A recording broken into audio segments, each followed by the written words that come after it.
Hey guys, this is Mark with a new book to share. This book is called The Golden Age of Zen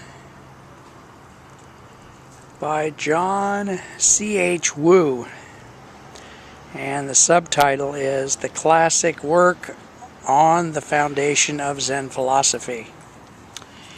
And interestingly, this book has an introduction by Thomas Merton. You'll probably hear a lot about him because he was a Christian monk, and yet he also studied Zen quite extensively. So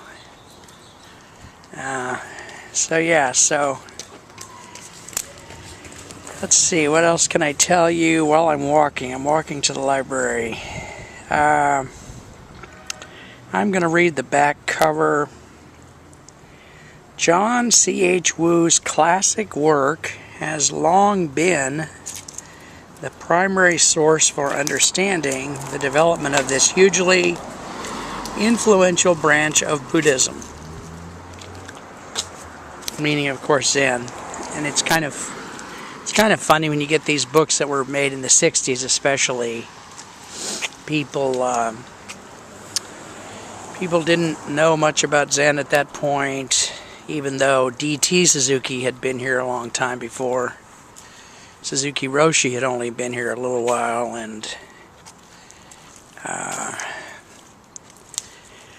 Taizan Matsumi Roshi had only been here for a little while, since like in the late 50s or something. So they still spoke about it in a way that today we find unusual, So John C.H. Wu's classic work has long been the primary source for understanding the development of this hugely influential branch of Buddhism by students and teachers alike. And now, for the first time, it is available from an American publisher. The Golden Age of Zen explores the important period of religious history that followed the meeting of Buddhism with Chinese philosophies, most particularly Taoism. Wu looks first at the basic foundations of the school of Zen, laid down in the 6th century by Bodhidharma. I'm trying not to interrupt myself, but Bodhidharma, as you'll hear from many places and many books, is the person who is credited with having brought Buddhism from India to China, kind of single-handedly. And some people say that, in Zen, they trace the heritage back to the Buddha. And Bodhidharma is necessarily then one of the major links. This book reminds us that there were 27 patriarchs in India of Buddhism, and then there were 6 or 7 patriarchs in China. Just people that headed the major movement of that day. But the book goes over that. So Wu looks first at the basic foundations of the school of Zen, laid down in the 6th century by Bodhidharma and in the 7th century by Wu Ning. That's kind of a different story, but we'll get to it. Then examines the magnificent flowering of the whole movement in the hands of successive generations of Chinese sages. And in this book, there's a lot of, they bring forth the idea that Zen didn't really get born that much from Buddhism, which is an unpopular position that I'm sure every Buddhist and Zen student would disagree with, but it's nice to see a major book disagreeing. Their claim in this book is that when Buddhism got to China, the influence of the Chinese on Buddhism was major and was what really created Zen. Kind of the mixture of Buddhism and Taoism. And some Confucianism there too. Many scholars on the history of Buddhism have valued this influential text, including the great 20th century writer on Zen, D.T. Suzuki. Now remember again, there's two Suzukis. There's D.T. Suzuki, who was a writer of books about Zen, studied Zen, did not have a formal Dharma transmission. And then there's Suzuki Roshi, of course, who was, a Dharma heir of the founder of Soto School of Zen. Suzuki Roshi came to the United States in the 50s and began Soto Zen in the United States. So D.T. Suzuki admired this book through its scholarship and felt that its central insights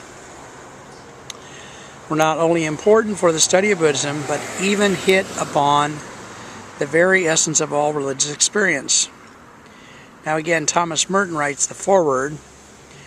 Thomas Merton provides a helpful introduction for Western readers with his essay, A Christian Looks at Zen. And I read 14 pages of the 17 pages of that introduction. Pretty heavy duty.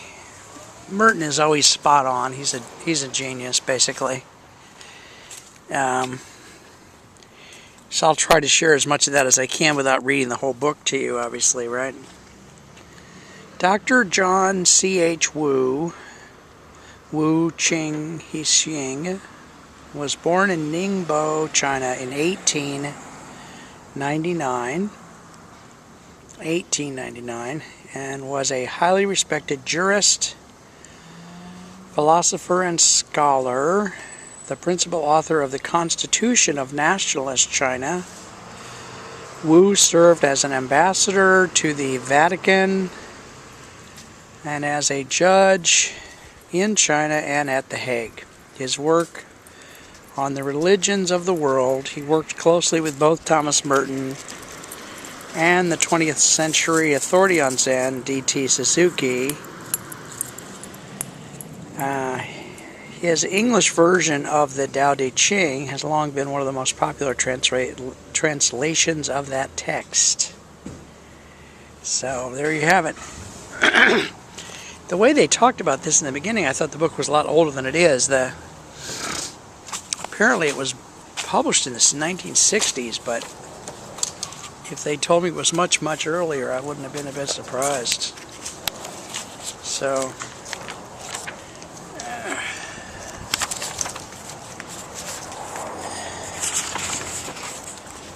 here's the title page, which I'm going to try to get into the light enough that you can see. I thought about doing this for a few days, and I just didn't quite know how to go about doing it. Thought about sitting down somewhere, and that didn't seem right. Obviously, I got it from the Sunnyvale Public Library, so you can get this book lots of places. Okay, the public library is 294.3927, and then W on the next line. So, alright, when I stop and start again, these clips should be a certain length, not too long, not too short. So, we'll be back.